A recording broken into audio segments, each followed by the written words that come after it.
natin sa consciousness ninyo na kami may kinalaman sa mga blank pages na sinasabi ninyo, no?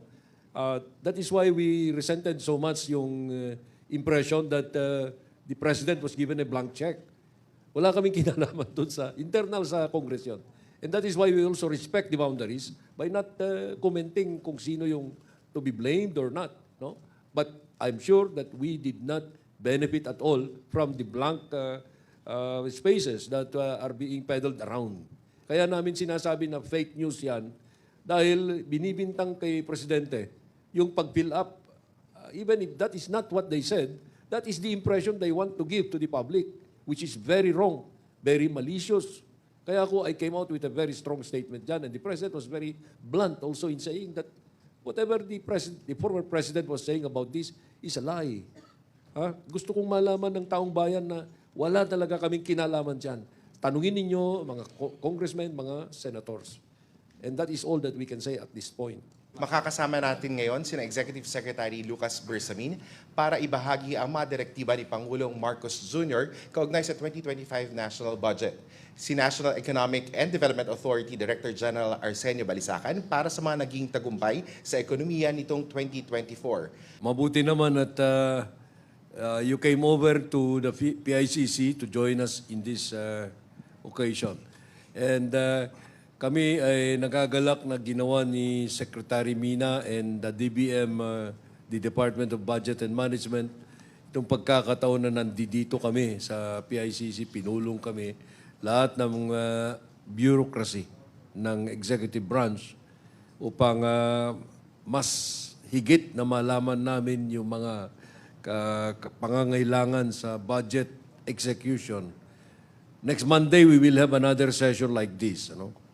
So I'll just like to relate to you that the President is really in earnest in seeing to the proper implementation of the budget, the surviving parts of the budget, because as you know, there were several items that were subjected to veto or to conditional implementation. So other than that, in order for you to have more time to ask your questions, I will defer to my colleagues who are in this panel.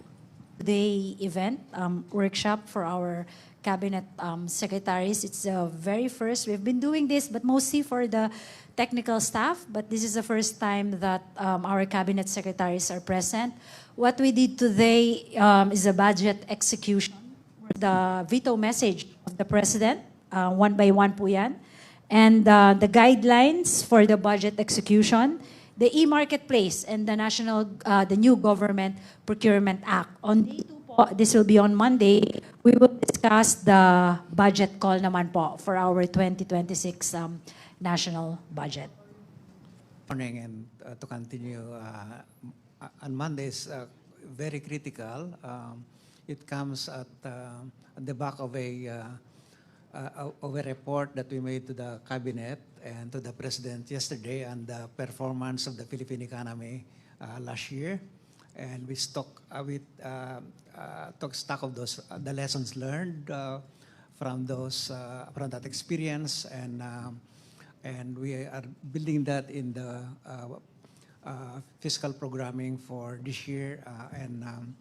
So the exercise that we are doing today in relation to the budget process is critical to ensuring that our economic momentum is continued. The socio-economic transformation that we want to achieve will be achieved, no? And help us achieve all the indicators of socio-economic transformation that that the President has committed to deliver at the end of his administration, and that those are indicators present in the Philippine Development Plan. Pinakabago sa kabinete and bago sa gobyerno. Maraming nalinawan ko maigi ang paano mag-procure with the new system dahil nag-crossover ako from the old system to the new system in just less than 6 months. No? So while still trying to learn the old system, it's very welcome, and I believe this event will make the DA perform faster and better for our farmers and fisher folks. Thank you. Magandang umaga po. Secretary Amina, pakilinaw lang po yung naging pahayag ni Representative Ungab na merong mga blank items doon sa BICAM report. Sino po yung nag-fill in nitong mga blanks na ito bago siya na submit bilang endorsed bill? Yung kayo na rin po nagsabi, it's the BICAM report po. So may technical working group po yan from the House of Representatives and the Senate of the Philippines. So siguro we can just go back a little lang on the budget process or the legislative process. Siguro I can share a little bit because it came from the Senate po. I was a young staffer from back then. So pag napasa na po yung batas from the Senate and the House, magbabaycam sila. So ang i-report po sa floor at ang i-ratify ng floor, yung mga napagkasunduan nung dalawang houses. Kasi minsan po magkaiba ang version nila. So ang i-report po nung chairman ng appropriation at saka chairman ng finance na ipapasa nung dalawa yung agreements nila doon sa mga provisions ng pinasa nilang bill. So yun po yung BICAM. Pagkatapos po yun na-ratify, babalik po sila sa kanilang mga technical staff and then they will write it again. Lilinisin po nila kasi kung makikita nyo po, ang pinapasa lang po nila sa floor pag nag-ratify sila, even not just the budget po, pati yung mga ibang mga bills, manipis lang po yan. Yun lang pong mga napagkasunduan nila. And then all the rest, wala pa po yan. So babalik po sila sa technical working group nila, sa mga staff nila, isusulat nila na maayos, and then magkakaroon po ng enrolled bill, enrolled version. Yung enrolled version po, yun po yung pinapasa sa Office of the President na pirmado po ng Speaker of the House at saka yung officer po niya, Senate at saka yung SecGens po nila. So yun po yung makakarating sa Office of the President. So yung sinasabi po nila na blanco, sila din lang din po ang makakapagpuno nung blanco. So walang nakarating sa Office of the President na may blank items? Like, Di po kasi nakakarating sa Office of the President ang ratified, yung nira-ratify nila sa floor. Kasi iba po ang format nung nira-ratify. and another clarification, Secretary, kasi sabi nga ni Presidente suboptimal yung description niya doon sa 2025 national budget. So nagkaroon ng adjustments like dun sa press conference si Secretary Remulla, he said na merong mga additional na intelligence funds sa DILG, so kailangan i-transfer dun sa ibang mga programs. How does it work? Paano po yung magiging sistema nun? Paano yung magiging proseso ng pagta-transfer? Meron po tayong tatlong mechanism on kung paano po natin pwedeng ma-prioritize yung mga programa po na hindi na naisama sa General Appropriations Act. You have to remember that we have the President's budget. Ito po yung ginawa po ng Cabinet together with the President. Ito po yung pinasa natin sa Kongreso. Ito po yung National Expenditure Program or the President's budget. May mga nakalagay po doon. It's consistent with our Philippine Development Plan, consistent with our socio-economic framework, consistent with the respective roadmaps of the different departments. So, nasa Constitution po na ipapasa po yan ibibigay po yan sa Kongreso, tapos sila po ang magbibigay sa atin ng go signal kung ano po yung gusto nilang ilagay doon sa General Appropriations Act. Ngayon, nung lumabas po siya, of course, nagkaroon po ng mga amendments yung ating mga nasa lehislatura. Some of it are not yet first shovel-ready and not consistent or hindi po siya priority ng mga department heads and secretary and the administration. So may tatlong mechanism lang po yan na pwede gawin. Hindi po natin pwedeng basta-bastang ibalik yan dahil bawal po sa atin yan. First, kung ano po yung existing na mga programa mo, may mga line items ka dyan, kung hindi mo po siya magagamit or nagkaroon ka ng savings, may different reasons po for savings. Pinabid mo, mas mura yung lumabas nung pinabid mo. Pangalawa, ayaw mo na yung proyekto, ina-abandon mo na, I think hindi mo na siya priority. Yun po, pwede po tayo mag-augment, use of savings and augmentation. Ang process po niyan is that i-request po yan ng ahensya and it goes to the Office of the President for approval. Ang second po is use of unprogrammed appropriations. Of course, yung UA po, there are triggers po na ginagamit dyan para po magkaroon ng, para po magamit natin yung UA. Kailangan po meron tayong excess revenues certified by the Bureau of Treasury. So yun po, augmentation, savings, and UA. And yung last po is yung another fund po, yung use of contingent fund ng ating presidente. Ito po, mga new projects and urgent projects, pwede pong i-requesto ng mga department heads natin. Of course, we will ask for necessary documentation. Again, Office of the President nang din po ang mag-approve ng contingent fund. Yung tatlo na po yun ang pwede natin gamitin. Salamat po. Kay ES lang po. Sir, may we have your reaction doon sa sinabi ni Representative Ungab na plano niyang dalhin sa Supreme Court itong usapin ng GAA? Hindi ko mapipigilan si Congressman Ungab at saka yung mga similarly minded people who would want to put up a challenge. Ang problema natin dyan is hindi kami ang mananagot dyan kung mayroon mang pagkukulang sa bagay na yan dahil BICAM report yan eh. Wala kaming kinalaman sa BICAM report. Ang may kinalaman lang kami yung finished product na pinapirmahan sa presidente. Hindi yung blank check.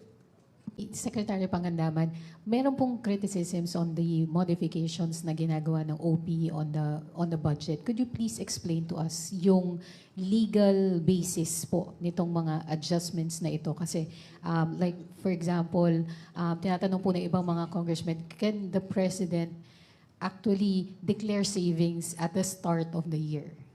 Di naman po, kasi savings nga po. So, meron pong mga specific rules and regulations, may budgeting rules and guidelines po tayong sinusunod. Karamihan po doon ay nakalagay sa General Appropriations Act natin. Hindi ko lang memorize yung mga sections. Baka meron kayo dyan. Ano yung mga sections na kailangan? So yun, we follow that. Hindi po kami pwedeng magbalik. Again, hindi po pwedeng magbalik kami ng mga projects and programs na nawala sa GAA. Kailangan po nandoon siya. And may rules po yung tatlong sinabi kong mechanism. May general provisions po tayo for the use of savings, augmentation, and the use of unprogrammed appropriations, and the use of contingent fund. I can provide po the details and the specific general and specific provisions. Yes, of course, because there are many vacant positions na nagkaroon na ng allocation sa budget. Ano? Pero if they are unfilled, January, they become savings for the month until na magkaroon ng occupant of that office. Yung sweldo doon, savings yun, technically speaking.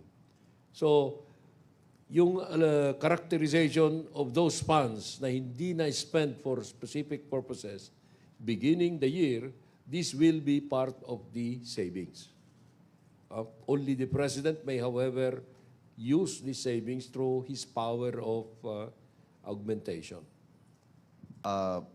Where does that put us in terms of our ability to achieve our targets for the year, considering that this is the year that we will cross the midpoint of the President's administration? Okay. We were aiming to achieve 6 to 8% GDP growth, no? And figuration of the government budget will allow us to focus on critical services and particularly for social protection, for food security, and for our basic infrastructure, including our flagship projects. Meron naman, gaya ng sinabi kanina, the mechanisms of augmentation can fill up those that were reduced, especially those that are so critical, no, like the right-of-way requirements, no, for our major infrastructure projects. But let's note that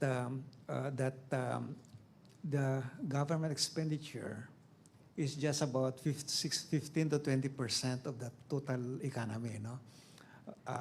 So that it's really the private sector that drives the bulk of our economy. But the spending of government is so critical to enabling the entire economy from working efficiently, functioning well, so that we can achieve our targets. Napag-usapan po ba dito sa forum ninyo kung ano ang magiging implication nitong looming legal constitutional challenges sa budget? Hindi pa namin alam kung ano yung complexion ng mga challenges. Ano? We are just receiving this from the media that there will be challenges. But until we see the actual complexion of all those, whatever challenge may be mounted, it is speculative for us to say or comment on any of them. Pero ano ho kaya magiging scenarios should it come to that, na magkaroon nga po ng legal challenge sa budget and then the Supreme Court steps in and Wala. declares it unconstitutional? Paano ho mangyayari sa budget natin? Wala. Alam mo, the Supreme Court will never stop the budget from being implemented. All right? I cannot understand if the Supreme Court will have that tendency to put a stop to it, even if any of those challengers will ask for a TRO. Because the government must function, must be run. Now, sasabihin nila, fall back on the reenacted budget. But the reenacted budget can come only when there is a finding that it has been vetoed or the Supreme Court has nullified the present budget. But that is yet to be in the end of the year, or maybe when this resolution of these challenges will have been delivered. Okay, but right now, the government must continue to function. There is a duly approved budget, subject to all those that were vetoed, the items. As we have been clearly telling, the effect of the veto is only to reduce the deficit, no? Because that is all that the veto has as a consequence. The realignments will happen only later on in the spending process. Okay. Sorry, last for me. Secretary Chu Laurel, sir, would you have an update for us on the declaration of a food security emergency? Well, the NPCC has finalized the draft nung Tuesday pa lang, and the document is now umiikot for signature. So na-delay nga, I was expecting it this week. So malamang next week makuha ko na yung signed document on the official recommendation for the declaration of rice emergency. You will see the meaning of savings. Magkaroon lang po ng savings pag na-release. You also have to consider that under Section 6 in the President's veto message, there are some 757 billion pesos na hindi pa po namin nalalabas na kailangan po mag-issue ng SARO. These are the changes. Ito po yung mga nabago from NEP to GAA. Okay, so Section 77, definition of savings. Section 78, rules on augmentation.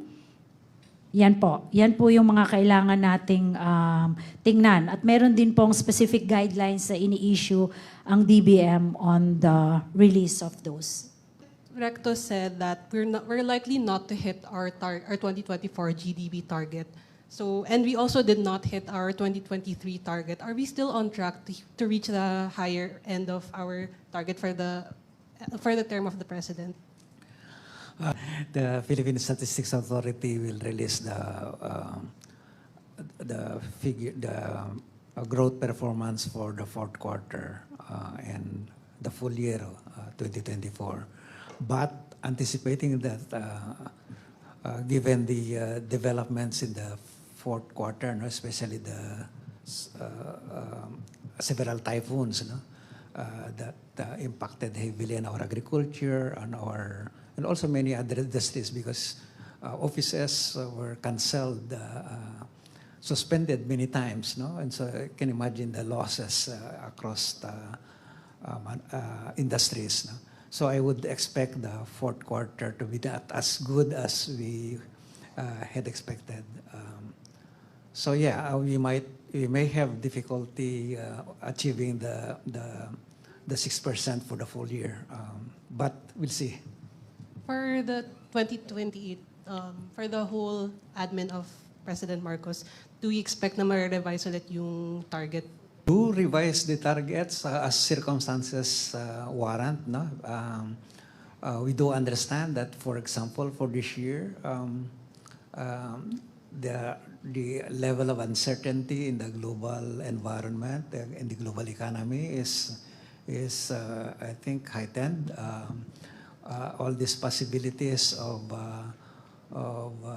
retaliations, in the case of the events that tariffs are raised in the U.S. And so that would impact on us because we are part of the supply chain, global supply chain.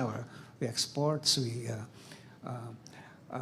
receive remittances. So, but then again, there are as we have been pointing out repeatedly, the good thing about the Philippine economy these days is that almost 3/4 of our growth is coming from within, and it's a very consumption-driven economy, and the service sector is also contribute. Nonetheless, that the trade is an important part of the economy, and we are monitoring that closely, and we are using, of course, our budget to ensure that we can to shocks.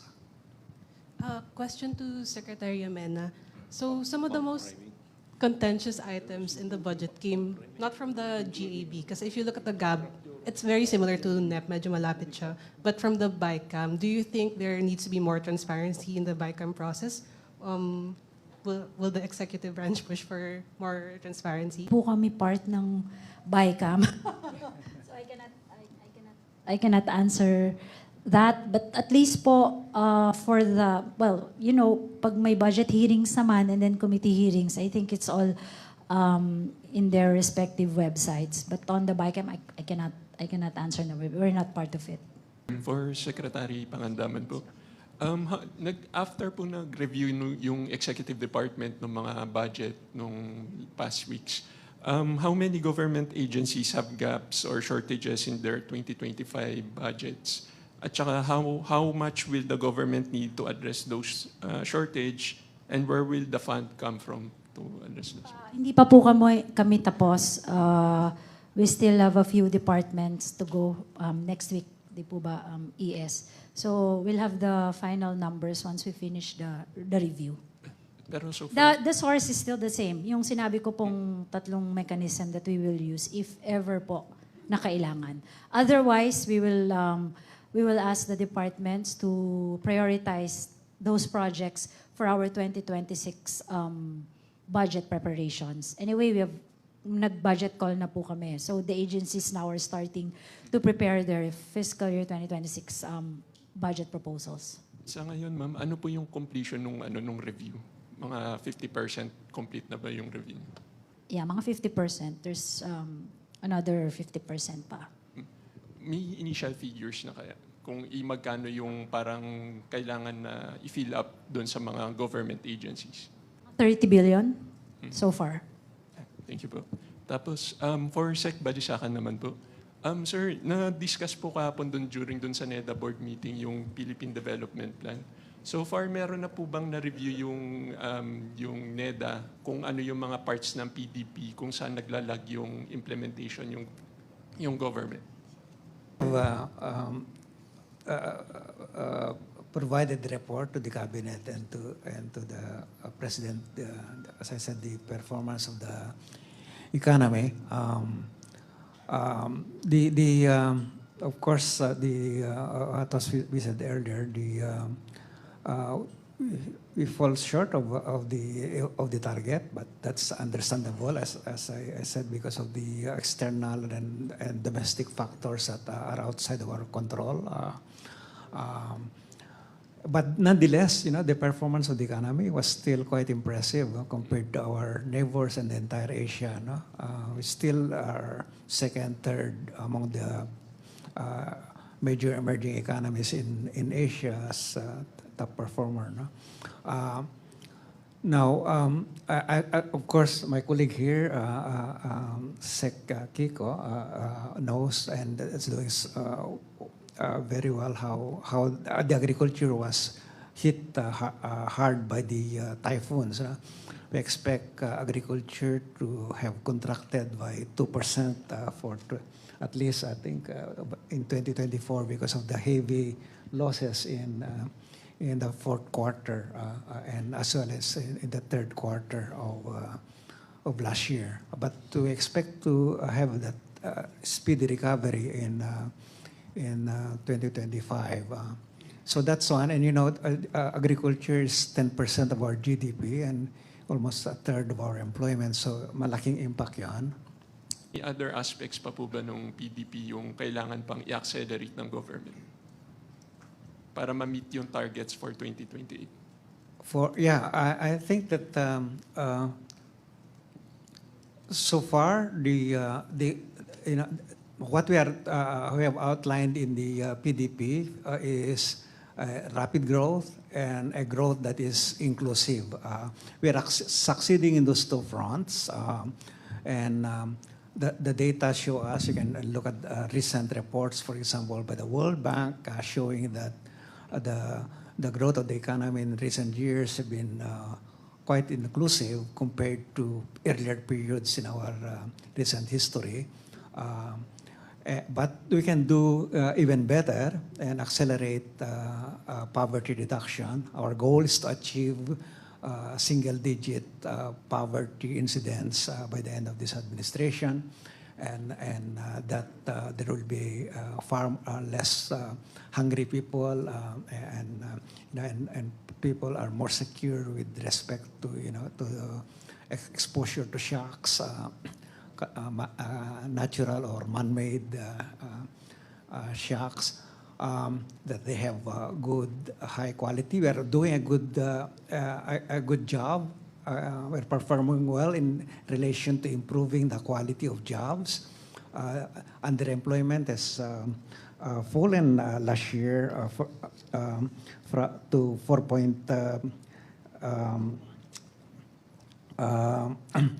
Unemployment has fallen to 4.3% from 4.6% in 2023, for example. With inflation coming down to 3.2%, and for 2025, we expect to see inflation settling to within the government range of 2 to 4%. And with robust labor market, subdued inflation, those two would have powerful influence on the way and the dynamics of poverty, so that we should see poverty continue to decline. Of course, there are certain commodities that remain challenging in terms of the prices, and that's what we are focusing on. Sec Kiko will be here to take care of the rice, of the pork, and so on. No? But I think with the progress that we have been making, we should be able to achieve those in the targets, especially on the poverty front.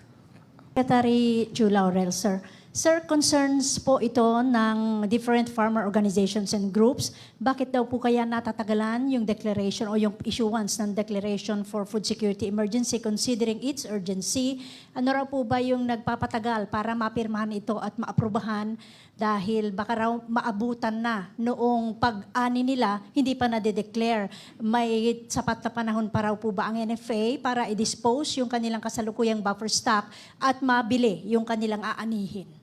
Well, pati ako medyo namamadali rin, to be honest. And I feel for the farmers. But of course, there's a process that every government agency has to go through while bago pa pirmahan sa mga head of agency, it has to go through, yung pag-barcode, yung ganun. But it's going around na. But may oras pa naman.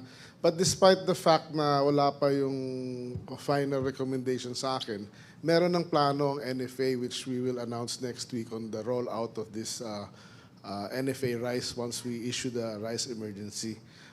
Letter of intents have been issued to a lot of LGUs and OGCCs, to the armed forces and to the PNP para malaman na namin ilan yung gusto nila. No? So it's a matter of rollout na lang. The stocks are there, the stocks are positioned, so it's just a matter of booking the rice and the logistics concerns na lang. But we're ready. We're ready to release the rice and give it to the people that need it. Thank you. Secretary Amena.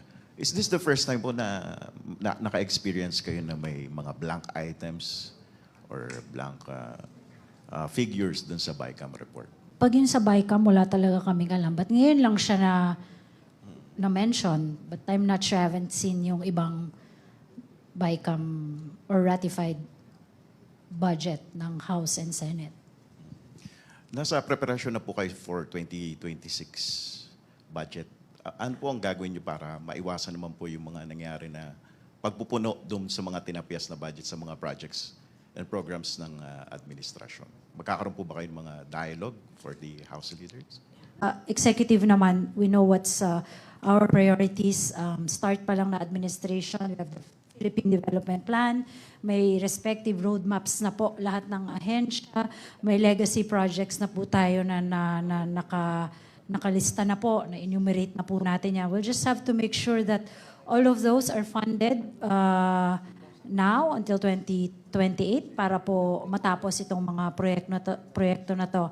And we will consistently remind po siguro yung close coordination between executive and the legislative. That's why we're also doing this exercise today and on Monday para yung mga cabinet secretaries din po natin can make representation po. Mas lumakas pa po yung representation nila when we do the budget, when we go to the Congress for our budget. Secretary Pangandaman, magandang tanghali po. Secretary, meron po tayong timeline o target para kung kailan natin target na maibalik yung nawalang pondo doon sa mga binaklas na o tinapyas na fund doon sa bawat kagawaran? Wala naman po. Actually, depende po dun sa mga ahensya. Tsaka depende po dun sa, yan sinasabi ko nga pong mechanism. Kasi meron po tayong proseso. Hindi po siya kaagad-agad pwedeng maibalik. Bawal po tayong mag-ikot-ikot ng mga nasa budget because there are specific line items in our General Appropriations Act. Pero po yung ginawa natin today, in-explain po natin sa ating mga cabinet secretaries kung paano po yung proseso, ano pong mga dokumento ang kailangan nila i-submit, at saka paano po yung yun nga po, paano nila i-comply yung mga documentation na kailangan. Pero doon sa three mechanisms na binanggit niyo kanina, Secretary, kayang punan yung nawalang pondo sa bawat kagawaran? Hindi po lahat. I'll be very honest on that. Hindi, baka po hindi lahat nung kinakailangan. That's why I also encourage the agencies, kasi anyway, budget call na rin po ng 2026 and then in our new Government Procurement Act, nakaspecify na rin naman doon yung early procurement. So by June, they can, pag nasa NEP na po yan, nasa President's budget, pwede na rin po silang mag-early procurement para by the time na meron na rin tayo GAA for 2026, they can already award those projects. So approximately, Secretary, mga ilang percentage yung pwedeng punan? O Once I have the numbers, maybe I can share it with you. Secretary, gusto ko sanang ihabol to at nagpapasalamat po yung mga government workers dahil sa second tranche. Yay! May kasunod pong tanong yon, Secretary. Kasi, Secretary, hindi mawaglit sa isipan ko na yung binitiwan yung statement sa isang briefing sa Malacanang tungkol doon sa medical benefits ng mga empleyado ng gobyerno. Kailan po kaya yon, Secretary? Oo, na-release na rin po siya sa mga departments and agencies natin. May guidelines na rin po yon. That's the 7,000 per employee po for their medical allowance. So kailan po inaasahang mararamdaman ng mga empleyado ng... Ano po yun kasi parang uniform allowance po yan. Bibigay po natin, they can pull it, yung 7,000 per department. Pwede po nilang i-pull and then kukuha sila ng kanilang respective HMOs. Ganun po. So, I'm sure they're already starting their process. Ilang porsyento po ba, and Secmina, yung nabago po sa NEP o President's Budget na isinabit sa Kongreso, kasama po ba yung mga lumitaw na blank items dun sa nabago sa NEP? Wala po ba talagang alam si PBBM, ang ating Pangulo, dun po sa mga sinasabing blank items? Kaya tuloy yung trabaho ulit bumalik po sa ating Pangulo na isa-isa niya tuloy kinakausap ang bawat agencies para lamang doon sa kanilang mga proyekto, programs po na naapektuhan ng mga tinapyas na budget sa ating GAA. Natin sa consciousness ninyo na kami may kinalaman sa mga blank pages na sinasabi ninyo, no? That is why we resented so much yung impression that the president was given a blank check. Wala kaming kinalaman doon sa internal sa Congress yun. And that is why we also respect the boundaries by not commenting kung sino yung to be blamed or not, no? But I'm sure that we did not benefit at all from the blank spaces that are being peddled around. Kaya namin sinasabi na fake news yan dahil binibintang kay Presidente yung pag-fill up. Even if that is not what they said, that is the impression they want to give to the public, which is very wrong, very malicious. Kaya I came out with a very strong statement dyan, and the President was very blunt also in saying that whatever the former President was saying about this is a lie. Gusto kong malaman ng taong bayan na wala talaga kaming kinalaman dyan. Tanungin ninyo mga congressmen, mga senators. And that is all that we can say at this point. Isa po ba sa implication po ng mga pagbabago sa NEP ay yung araw-araw pong kinakausap ng Pangulo, isa-isa yung mga government agencies, kaya po tuloy parang bumalik yung trabaho sa ating Pangulo? Anong ibig sabihin? Dahil po doon sa mga binago sa NEP, kaya po napilitan ng Pangulo na isa-isang kausapin yung mga government agency po. Consultation ang tawag dyan, ano? Because, of course, the President always wants to know kung ano ang pangangailangan ng mga opisina na nasa executive. So, kung merong lumabas na nabawas doon sa GAA, sa NEP na sinubmit namin sa Congress, siyempre, si Presidente gusto niyang malaman kung ano yung magiging epekto sa mga agencies na nakaranas ng ganon. Okay? Hindi naman, there are areas na yung NEP dinagdagan, pero hindi masyadong pansinin yon. Yung mga binawasan sa NEP, yun ang mga pinansin namin.